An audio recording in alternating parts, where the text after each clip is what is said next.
My name is Becky McCray. I am from the town of Hopeton, Oklahoma, population 30 people. And 8 miles away from us, and by 8 miles I don't mean like there's a farm here and some people there and a little bitty burrow in between. I mean there's nothing for 8 miles, and then there's the town of about 5,000. And in that town, my husband and I run a retail liquor store. And then if you go 8 miles south the other direction, we have a small cattle ranch. Now when I say I'm from Oklahoma and we have a cattle ranch, people picture miles. No, it's like maybe hobby size, I guess you would say. But we're here today. We've known and loved Forest County for years.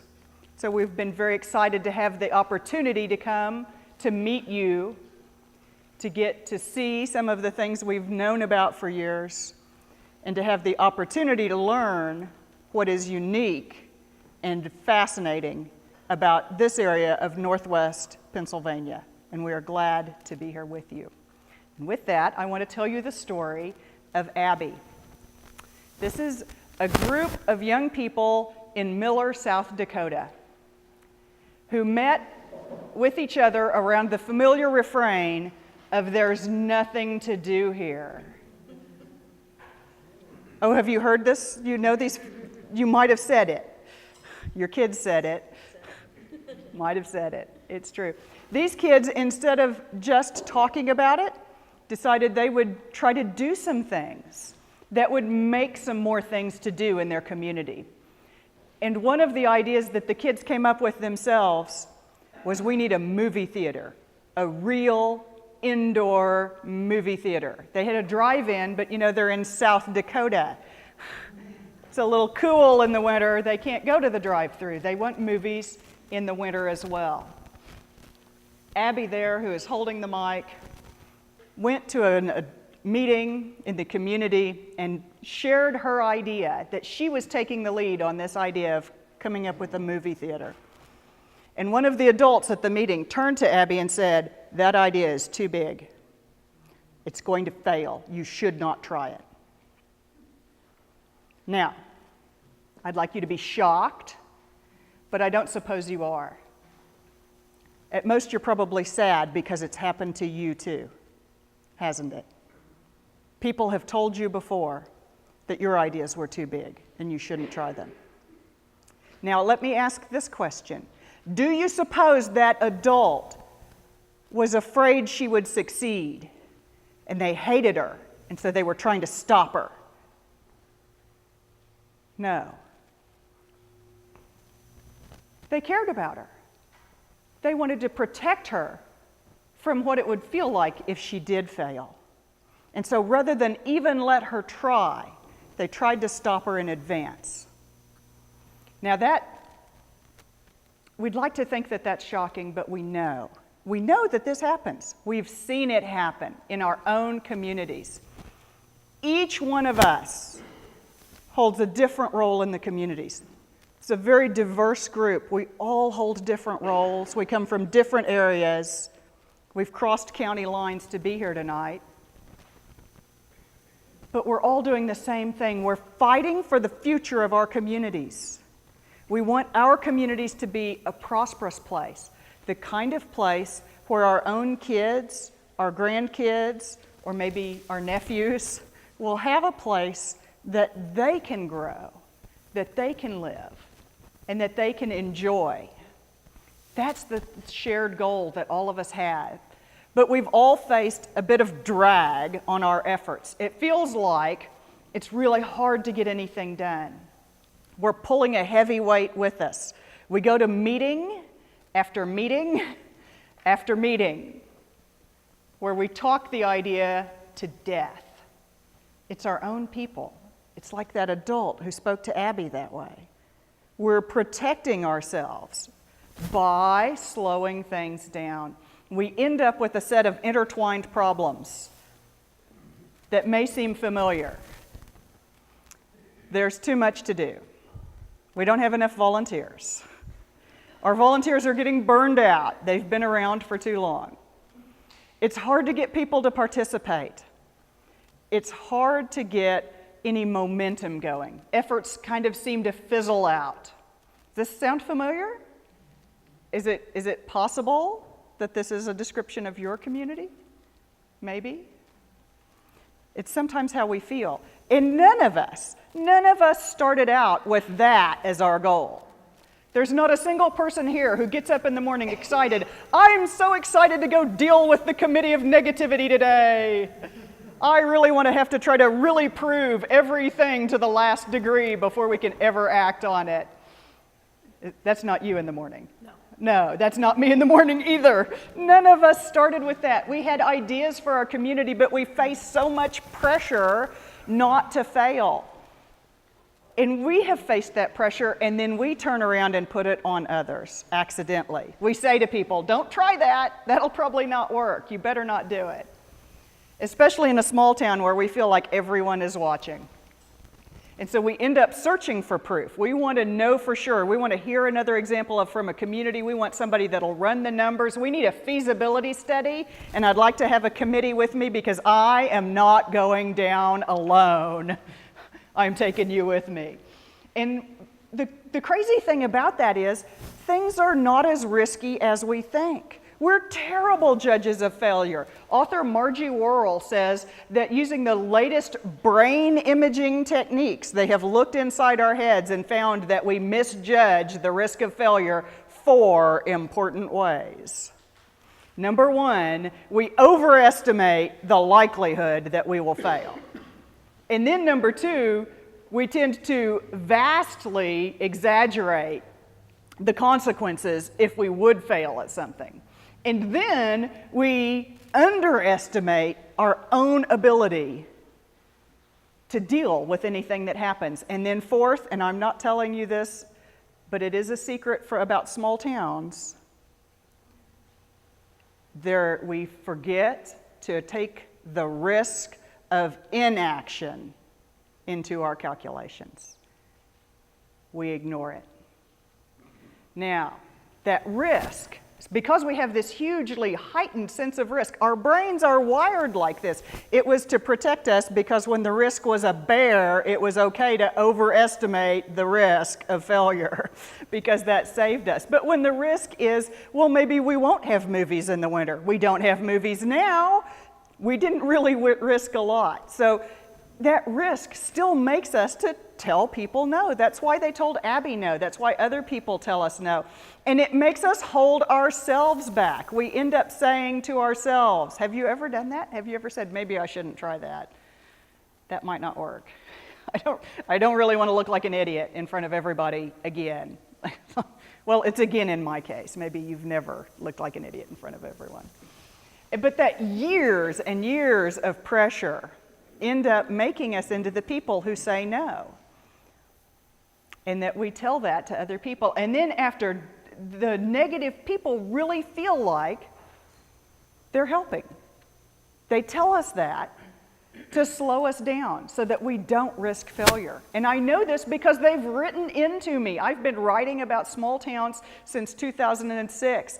And an actual person wrote into me by email and said, we need more people like me, he meant negative people, that was what we were talking about, who will slow down the decision people who are in a rush because they will maybe make a mistake, spend money, and look foolish. So we need to slow us down. That's where that drag comes from. And after decade upon decade, we've actually started building this into our organizations.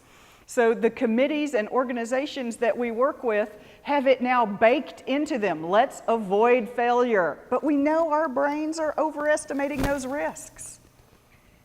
And I've been there. I've been the one who's told that I needed to work my way up through the ranks. I was trying to do things too quickly. I've had people dismantle things that I started because, that's just too risky to keep trying. I've been told I was too young. That was a long time ago. I've been told all these, but you have your own list of crazy things like that people have told you to keep you from doing things, keep you from even trying. And we end up with that small town stereotype of too closed to new ideas. It's where we end up. It's that fourth risk. We think if we don't change, it'll all be fine. Maybe if we don't change. We don't have to change. We can choose to not change, right? Well, that is what the Greek philosopher Parmenides says, is that the world is static and change is an illusion. Therefore, we don't have to change. Well, I have a little news for you from the Oklahoma philosopher Will Rogers, who says that even if you are on the right track, if you're just going to sit there, you're going to get run over. We're overlooking that risk of change. The blind spot that we're missing is that we don't have the option to not change. We miss that fourth risk that author Margie Worrell talked about, the risk of inaction. We don't have to compare how things are right now versus how would it be if we changed, because it's not going to stay like this, is it?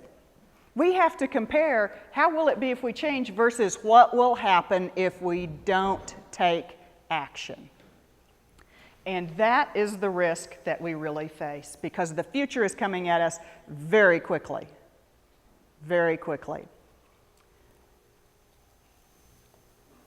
Elon Musk says in 20 years they won't even put steering wheels in cars. What? IBM says that in just 5 years, buying local will beat buying online. And this year, right now, it already happened. They 3D printed a house in Austin, Texas for $10,000 worth of materials. Future is coming at us very quickly. And if we choose to not take action, the future will move around us. Oops, that's the wrong one. All right, there we go. What's happening is we are living through the most epic shift in power in a long time.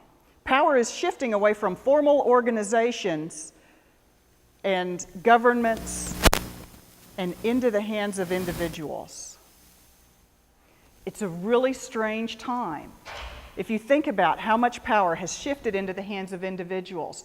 And to understand it, let's look back at the way this happened the last time we had such a big power shift.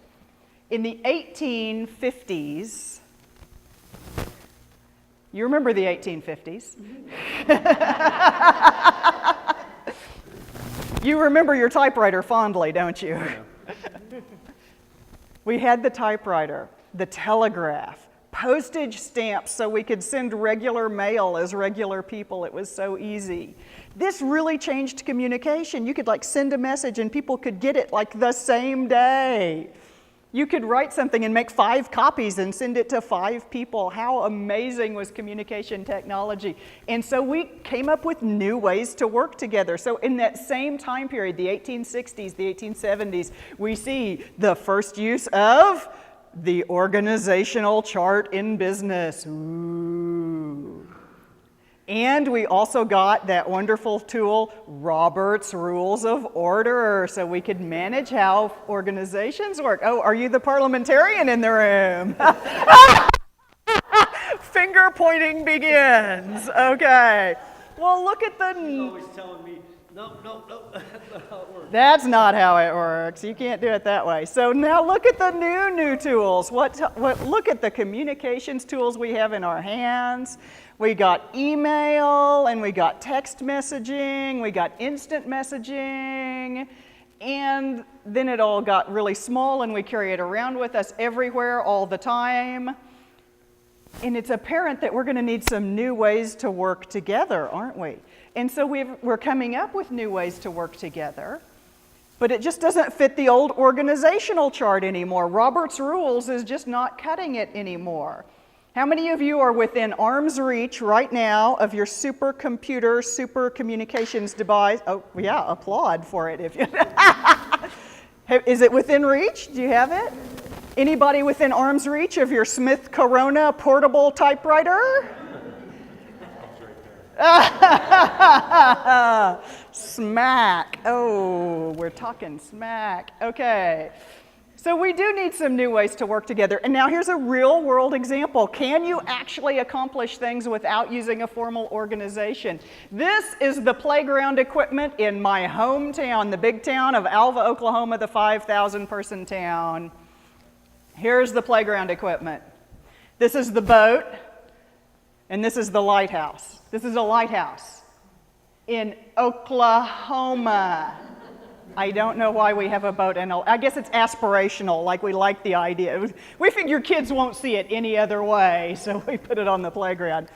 That stuff's been there since my mom was a kid, and probably before that. A group of moms got together and said, you know what, this equipment, cute as it is not safe. Oh, you've already spotted that. You're like making a list of violations from here. We're not going to, there was a list of violations, and it was extensive. They needed a lot of work. And so these moms decided they would do something about it. And they organized mostly on Facebook and by text message. And they just decided to raise the money. They found out what kind of equipment they should get, what would actually stand up to the weather, what would work in Oklahoma, how much is it going to cost, and how can we work with the city government that's kind of surprised to find out that maybe this is not the best equipment in the world. But I can tell you that after a couple of years, yeah, look, they actually put in some new safe equipment that's tough enough to hold up my little tiny nephews. So it does work, but I want to point out it was the kind of thing that the city couldn't have done alone. Government cannot do all the things that once it could. There's just too much pressure on local governments at all levels. We have to have the power in the hands of people to make things happen.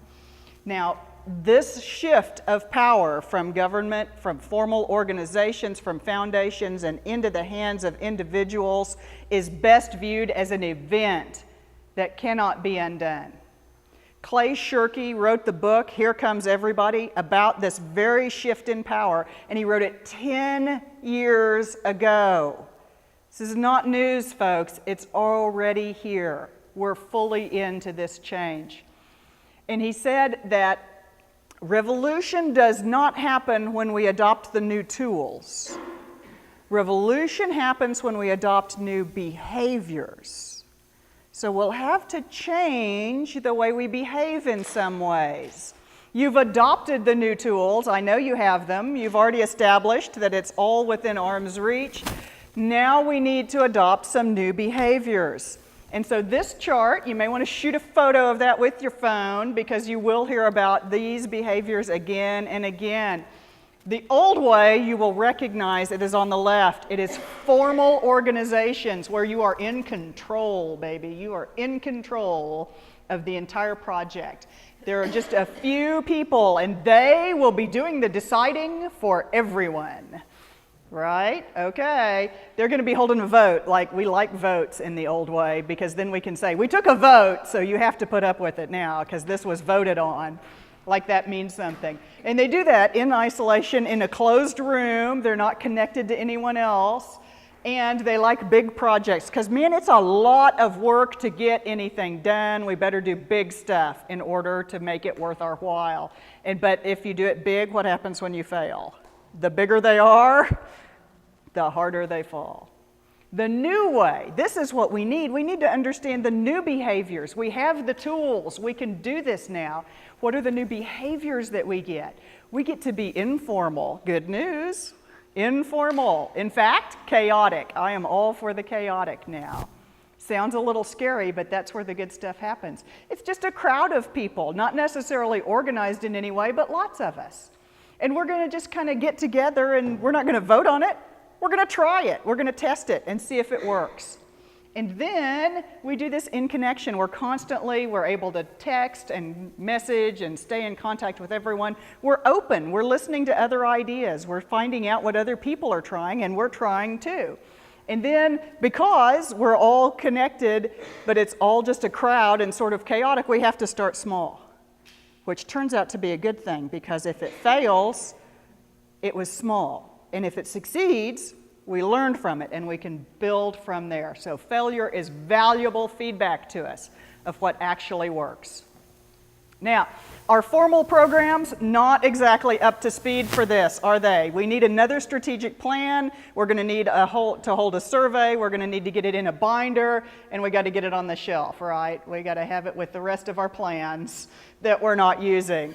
Well, we need some tools that are going to help us that will work inside of these formal organizations. We need that new method of behavior. We've seen the behaviors. We need that new method. We don't have like a Robert's Rules now.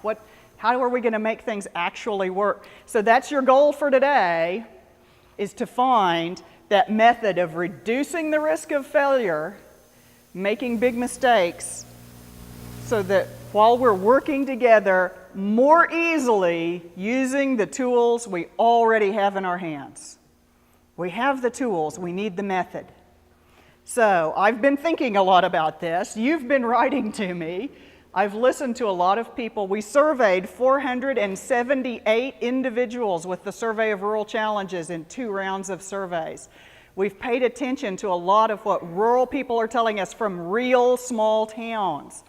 We've done a lot of reading, a lot of research around the question of crowdsourcing, innovation, what works in small towns right now.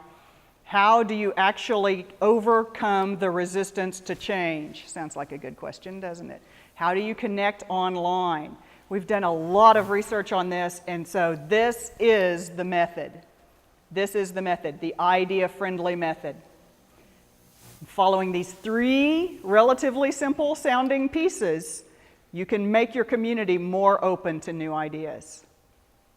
You're going to gather your crowd using a big idea. Then you're going to build connections between those people to turn them into a powerful network. And then you and that crowd are going, hey, that's a great idea, thank you. And then you and the crowd are going to accomplish that big goal by taking small steps together. It sounds really simple, doesn't it? But it's just some rural wisdom that I've pulled together from folks like you. So we need to gather our crowd.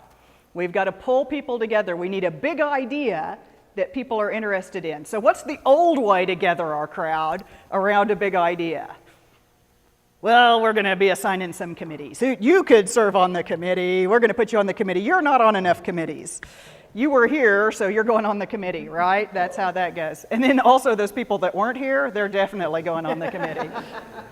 They're chairman. And exactly how that works. You did not show up. You are the chairman. So what's the new way? Let's kill the committees. Now, not the people, the committees. All right, so we want to kill off the committees. State and Sublimity Chamber of Commerce in Oregon said, we don't need committees.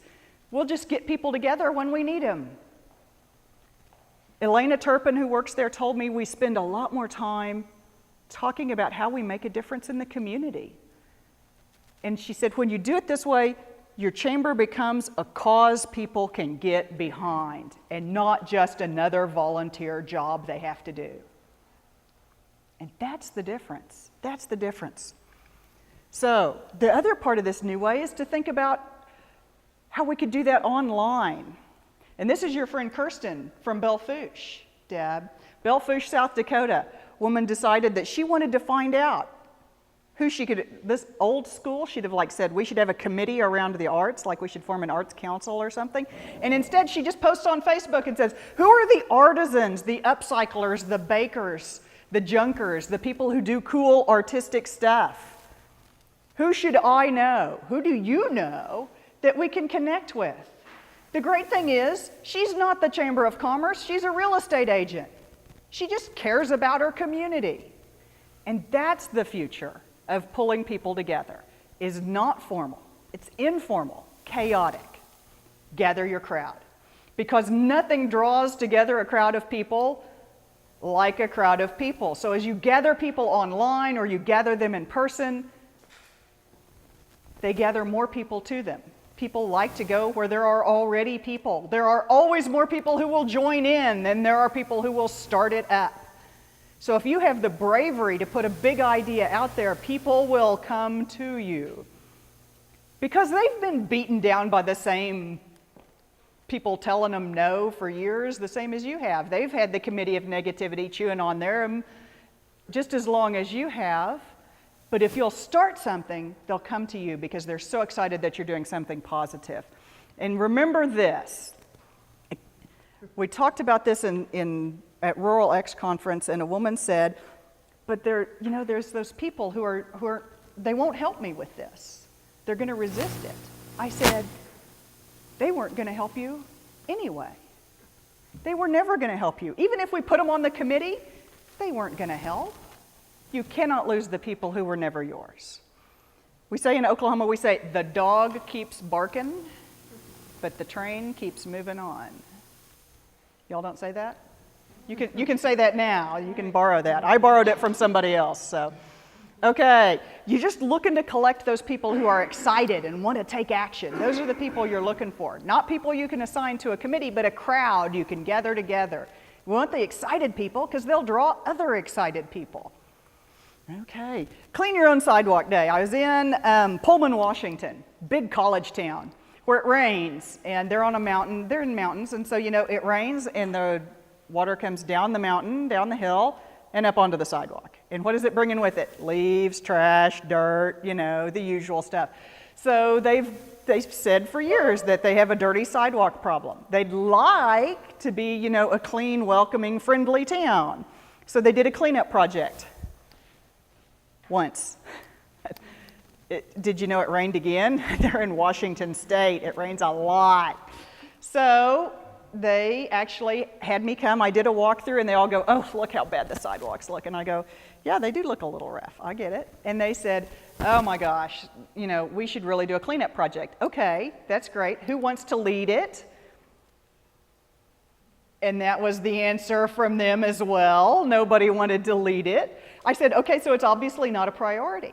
And one guy, was probably you at this meeting, who went, the Chamber of Commerce did it last time. I think the Chamber should do it again. There's the Chamber. There you go. That sounds like you. Poor guy, we're picking on you. You're right here. I'd pick on these people, but they didn't, they laughed. They said, we're not going to stay for that. So they're like, the Chamber should do it. Have you ever had people do that to you, pin the job on you from across the room, like javelin across the room? Oh no, another job that I don't want and won't do. I said, no, there are no javelin throwing of tasks across the room here. Either you'll do it or you won't. If you don't care enough about it, then you won't do it. Rather than have them make a half-hearted attempt at a cleanup day, just let it go. And they were a little uncomfortable with that, but a business owner from across the room said quietly, her name was Willow actually, and she said, I will clean my own sidewalk. I said, that is where it starts. I said, do it, take a picture, put it on Instagram, and hashtag it, clean your own sidewalk day. And then tag 2 people. Now that's not javelin throwing, that's gathering your crowd. And that's the difference. And that's how it will actually get started. See, the consensus doesn't happen. If we had taken a vote, they'd have all voted, yes, we need a cleanup project. Would have been the most popular thing in the room. How many people were actually going to do it? 1. Willow. Willow was going to do hers. But by Willow starting hers, the consensus emerges from who will take action. So instead of consensus through voting, consensus through who will actually take action. That's where consensus comes from. And let me tell you this, I am a business owner. I have a sidewalk in front of my business. And if you are holding the community meeting to talk about what a dirty town we are and how we all need to clean up, yeah, that is me. It is a liquor store. I'm not kidding. And it is Woodford, baby. That is Woodford, Knob Creek. There's, all right, wild turkey on the shelf below. Yes, I can name the bottles from here, even if you can't. Now, if you can, you have to explain. I run the liquor store. I have a reason. So, if you're having a community meeting to talk about, man, we really need to clean sidewalks, I'm not going. I am not going to another community meeting to talk about we need to clean up. But if you're going to do a cleanup day on Saturday, I might go. I've done like 2 of those in my entire life, give up my Saturday to go clean somebody else's sidewalks. But if you tag me on Instagram and it's clean your own sidewalk day, okay, Okay, I'll get my broom. I will clean my sidewalk now. That's how you get me. I am not the only one like that. So the action, taking the action, draws more people than talking about it. Radical concept. Action draws more people than talk. So that's gather your crowd. Let's talk about building connections. We've gathered a crowd together. We want to turn them into a powerful network, so we're going to need to build connections between them. Now, how do we build connections? Well, let's take another real-world example. This is from Jessica. She's in Idaho, kind of in the northern, not quite panhandle of Idaho. And she says she works in economic development. She works for an economic development council, and she really wants a microbrewery in her town. Because there's like a microbrewery, she says, in everybody else's town. So she wants one in her town. And the way she has worked on it so far is she's gone around to people and said, do you like beer? You should start a microbrewery. Now this hasn't worked yet. They don't have a microbrewery yet. Now what would be the old school economic development plan for getting a microbrewery? Like we would have an insider deal. Hey, relocate to town. All right, we'll treat you right. Okay, recruit a little industry. We'll send that up through the board. We'll see some approvals. It's going to take a year to get it on the strategic plan. There has to be a feasibility study. That's the old school way. You know what the new way is to get a microbrewery? Why don't you just start a club of people that brew at home? Let's just get them all in one room. We're going to start it online so they can all talk to each other and figure things out, and then we're going to get them in the same place. And do you know what's going to happen if they meet and they drink beer and they talk for a while? Okay, after that part, then they're going to start a microbrewery. Somebody's going to start a brewery. That's how all breweries start, is that somebody that's a home brewer steps up and starts a microbrewery. But how more successful would they be if we could get them just a little group of other guys that are real excited about brewing beer? They'd have better resources. They'd be connected to each other. They could talk about ideas, share recipes, talk about where they get supplies. All those questions that they're not sure about, they could all rely on each other to make it happen. That's how you get a microbrewery. Now, I want to emphasize that when I said they were meeting, it did not mean Robert's Rules of Order. Did not mean there would be a treasurer's report and that we will talk about old business. I said get together and have a beer, and then that's how we're going to get a microbrewery. And it applies for more than microbreweries, but that's the starting point for almost anything, is how could we have a gathering? How could we get together the people who care about this so they can connect to each other? And we can do this in a small town in a way that nobody can do it in the big city. We can do the hybrid of online and offline. We can get people to connect with each other online. We can have a real active Facebook group, and then we can get together in person. It's so cool. Do you know how hard that is to do in a big city? I'm really excited that we get to do that in small towns, because community does happen when people talk to each other. We can get them to talk online, we can get them to talk in person. And that builds our social capital, builds stronger connections, and makes a more prosperous community. It's what we asked for in the prayer at the beginning of this session. You want to connect people to resources? We'll talk a lot about that. That's an SBDC thing also. We'll throw that question to you as well.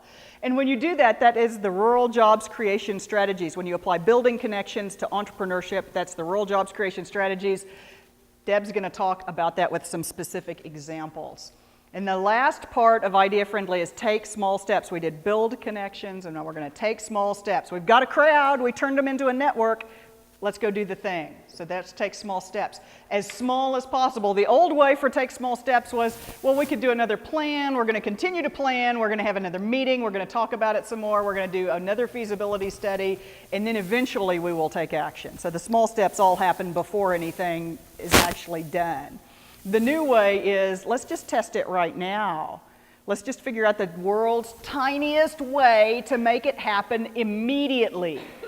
What could we do immediately to see if this will work? And that's the new way. Failure turns into that free, high-quality research on what does and does not work. Now, it ends up that judging ideas then is actually a distraction. You don't need to look at each idea and go, is this really a good idea? No, you go, what do you need to test that idea? It doesn't matter whether I think it's good or not. I'm just going to figure out what you need to test it. That's how we'll find out if it's a good idea. Because we can move so much more quickly that way. We take off the brakes. We let go of that giant chain we've been dragging around with us all this time. And our small steps build up to more successes, to bigger trials, to larger projects. But we start small and we keep each step small along the way. And when you apply that to entrepreneurship, that's the innovative rural business models. We're going to have Deb talk about the innovative rural business models and examples we've seen right here as we've toured around this area. Now, I want to point out that the good solutions are strikingly smaller than the problem to be solved. That's from Chip and Dan Heath from the book Switch. They talk about when you have a big nest of intertwined problems, the solution is always strikingly smaller. And so if you're thinking, well, this taking small steps, it's too small. No, it's beautiful. We need to give small but meaningful participation to everyone. Everyone needs to have a chance to do something as a part of this project. Now, it falls into this power rule here. This is a graph of everybody who cares about your big idea. You all have an idea for this community that you're in, and this is the graph of who cares about it. Now, you're over here, because this is the one you really care about. So you are, like you're way up here. You may be off the chart excited about your thing. Who else is as excited as you are? A few people. Like, it goes down from you, like, really quickly, right? And then there's a few other people, and then there's this cutoff line, that's the end of the committee. That's the end of the official committee, because we can't have all those other people. They're not excited enough to do anything.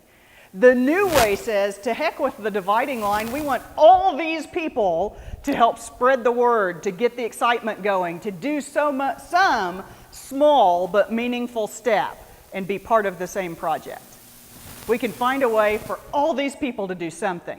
Because in the old way, we just said, cut them off and throw them away. And new way, our new plan, we're going to use these folks. We're going to make them an important part of our project. And here's the example. I get to pick on Deb. I love Deb.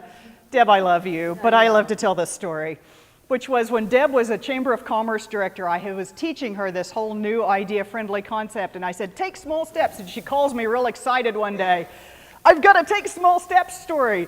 They'd had a design group come in and give them 62 things that they could do to make their town a better place. And one of them was put lights in the trees downtown. And Deb said, I called the city manager, and the city manager said he'd tell the crews, and they'd put up lights. Take small steps, right? She's like, that's one small thing. I'm like, okay. Actually, I think I said, no.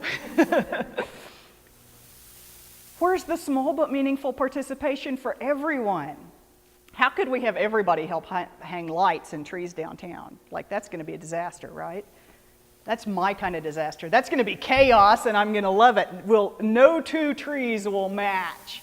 But we'll all, most of the trees are going to get decorated. We're just going to announce it on Facebook and say, hey, come pick a tree and decorate it. The city crew guys will be there with the bucket truck on Thursday if you want to have them help you hang lights higher. And we're just going to put it out there and see what happens. And then the word's going to start spreading online, and we're going to start talking about how we want to light up the whole town. And as people start talking about it, then somebody's going to go, well, I'll decorate my building. I'll decorate my business windows. I'll decorate my house. I'll decorate my apartment window. Like, could you drag a lamp into your front window for one night to light up the town? You'll do it. You're on board. Yeah. All right. People are going to talk online. They're going to go, we should have a walk around. The town looks great. I want to all walk around on Thursday together. Let's do it. See, that's the night. I want you to drag the lamp into the window is on Thursday. Somebody's going to go, we should have singers. I sing. I'll get some other people who sing. They're going to organize this online. There'll be singers. Someone else will say, I sense a business opportunity. I'm selling hot chocolate. Now, don't tell the health department I'm selling hot chocolate, but I'm going to be doing it out of the trunk of the car. Don't tell anybody. We'll just do it. And it'll kind of self-organize, and it'll be chaos.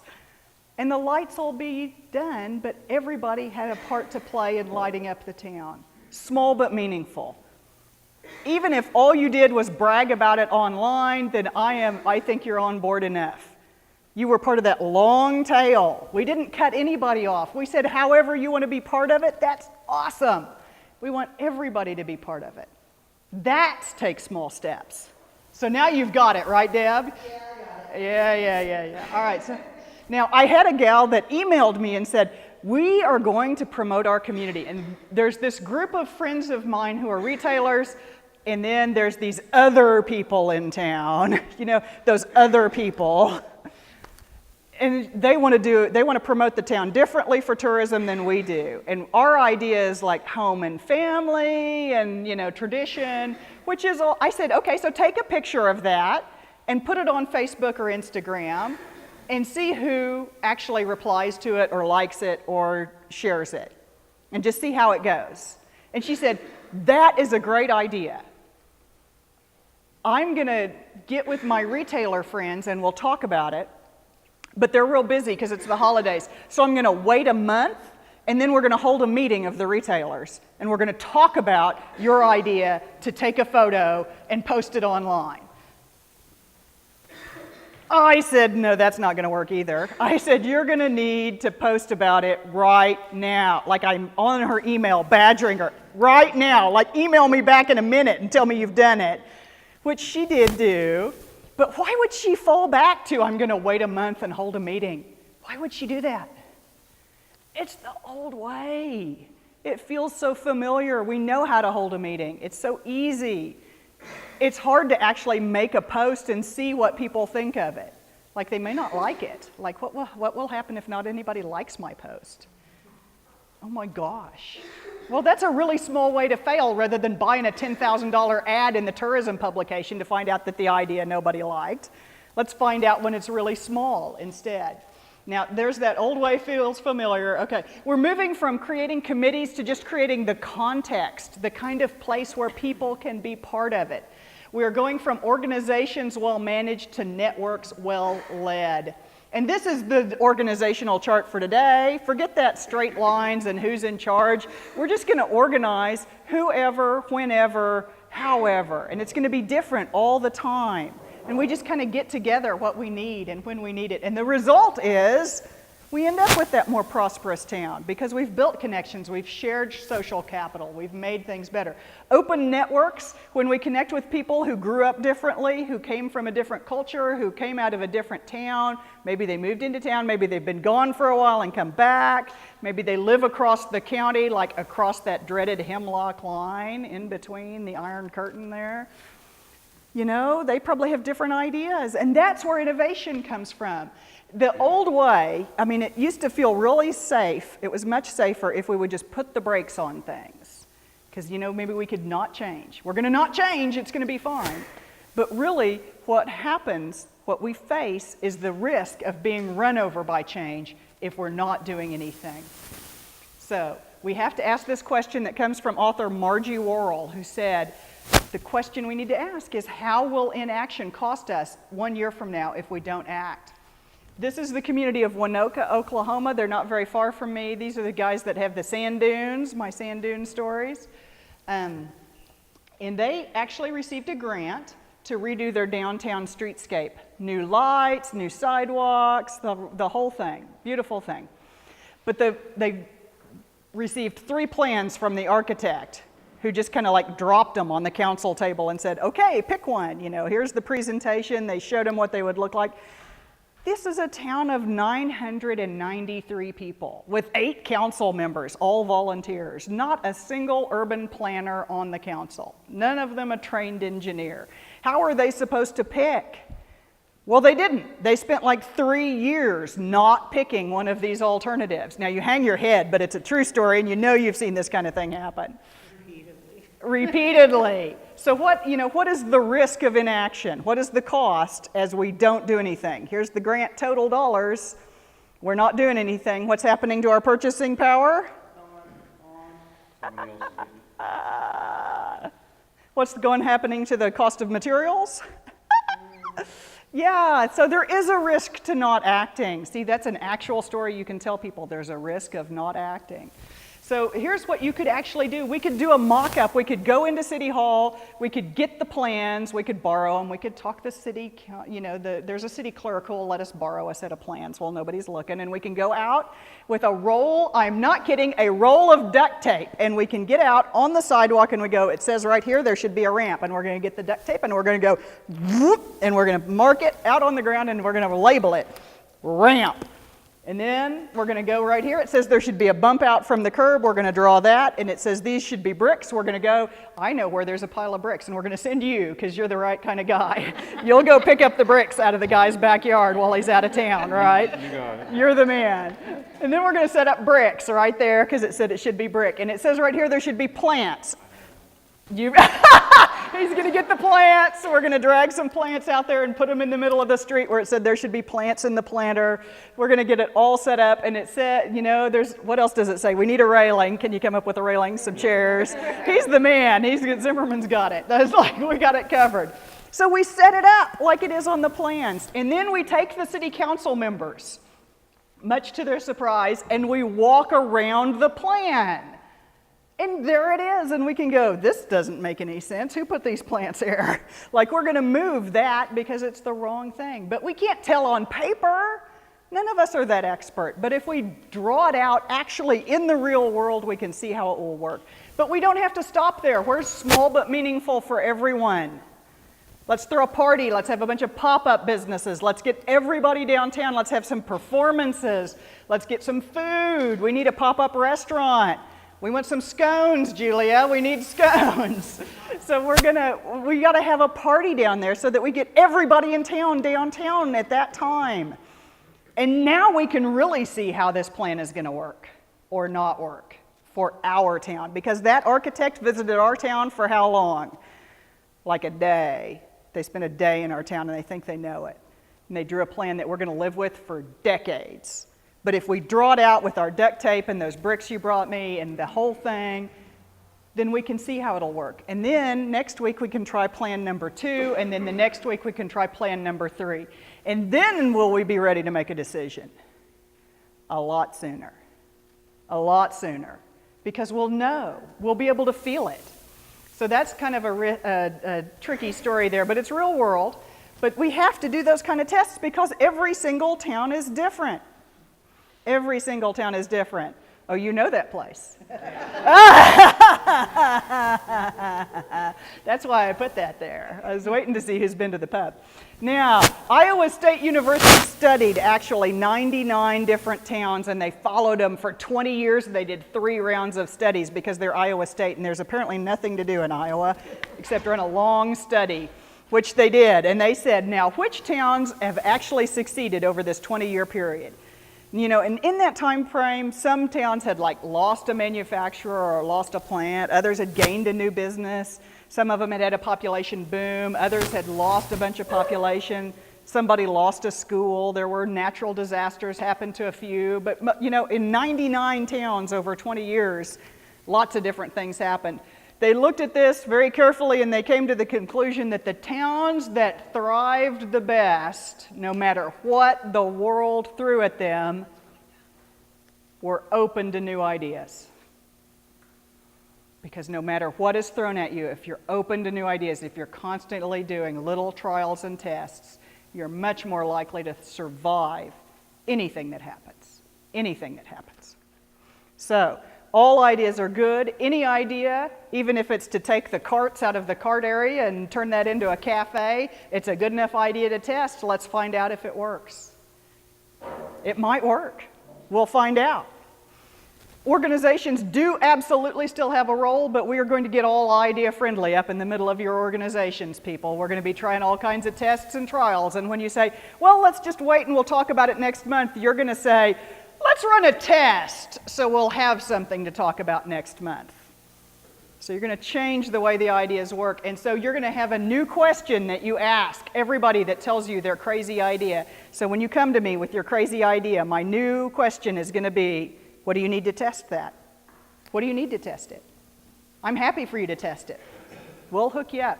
Because you are the kind of people in this room, because you are here, you are the right people. You are the ones. And you know where to get a lot of resources. You have a lot of connections. You know the right people to call and ask, and to make those connections so people can get the help they need to just try it out. Just let them try it out. Because experts pick the wrong stuff too. James Surowiecki, author of The Wisdom of Crowds, actually ran a long study on this and figured out experts pick the wrong thing far more often than just people. So don't even worry about the experts. I will say this, there's a little tiny town, they were doing a little crazy idea about a rock hunt, painting rocks, hiding them, go find them. And the city manager said, you know, if you had lined up 10 ideas and said, which one do you think will really fire up the community? He said, I don't know if this is the one I would have picked. I'm just going to tell you right now, the city manager would never have picked the rock hunt. But we don't have to line up 10 ideas and pick, do we? The new question is, what do you need to test that? If you want to paint rocks, great. What do we need to do to help you to run a test to see if you could paint rocks? They tested it by posting a Facebook page. In 7 days, they had 3,000 likes in a town of 2,000 people. You never know which one's going to take off. You have to let people try them all. So voting is gone. We're just going to test it out. You are the venture capitalists of new ideas. You get to know about everything and invest only in the ones that seem to be working the best. The time has passed when a few influential people could gather in a room to decide what your city will be. Instead, the future of your town will be determined by the actions taken every day by all the people in your town based on what they believe about the future of your town and their own role in it. Carol Coletta, Kauffman Foundation. We're going to do this with a lot less risk. That risk that we are so worried about, our brains overestimate all that risk. We'll take a lot less risk because we're doing things so much smaller, because we're going to do it with the idea-friendly method. The results speak for themselves. We end up with results so much more quickly. We spread economic opportunity to a lot more people in our community. And that big mess of intertwined problems that we all remember and are all sick and tired of dealing with, the solution is strikingly smaller than that big problem. It's to take small steps, to try things out. So I'm going to ask you to join the idea-friendly revolution. You're already here. You already have big ideas and little steps you can take. You can gather your crowd, put your big idea out there. What I really want is for you to start acting your way into a new way of believing. When you start doing it, you'll change the way you believe. You've already started. You've got a lot of ideas represented in this room. We've heard the people in your communities. They actually have, you get past that initial gritching stage, people have a lot of ideas. They really do. And just by being here, by being a part of your community, you are changing history. This is the turning point where we change things from old way to new way. When they write the new history book, they're going to actually point to this meeting as a turning point in the history of this county and this region. That's kind of cool to think, and you were here. They're going to point to this as the turning point. So hopefully, when you invite me back the next time, you're going to greet me at the city limits the way you greet everyone, with welcome to an idea-friendly town. We're going to take a little break. Deb's going to give you a lot of concrete examples. But I know you're changing history. I know you're making your communities more idea-friendly. And I want to thank you for letting me be a very small part of it tonight.